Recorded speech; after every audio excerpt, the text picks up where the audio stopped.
Makin kita korek, makin kita nampak. Makin kita korek, dia makin dalam. Makin korek, makin dalam. Nak dapat yang jernih tu, macam nak dapat air mata air tu, dia susah sikit. Dia bukan senang lah kan. Tapi nak cakap lah macam tu. Macam mana diselindung ke, apa ke, itulah PDRM memang tetap terbaik. Saya nak tanyalah kepada pihak-pihak yang terlibat di dalam misi bantuan yang gaib ni, kan, bunyi je besar ni, kerempang, kerempung ditunjuk-tunjukkan. Habis diheret-heretnya, PMX pun heret, kan, sampai Tok Ki PPIM pun diheret. Habis semua diheretnya kerana bantuan yang tak nampak bayangnya sampai sekarang. Tapi kalau di pelabuhan, saya nak tanyalah, siapa yang bertanggungjawab? Saya tanya kepada Ketua Pengarah Kastam Malaysia, Datuk Haji Amran bin Ahmad. Siapa yang bertanggungjawab? Rasanya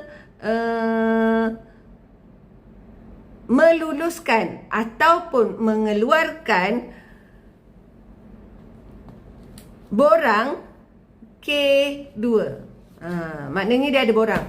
Jadi untuk semua ni melalui proses dia banyak. Dia bukan melalui proses tu pergi hantar macam kita nak pergi hantar makanan dekat rumah orang. Bukan.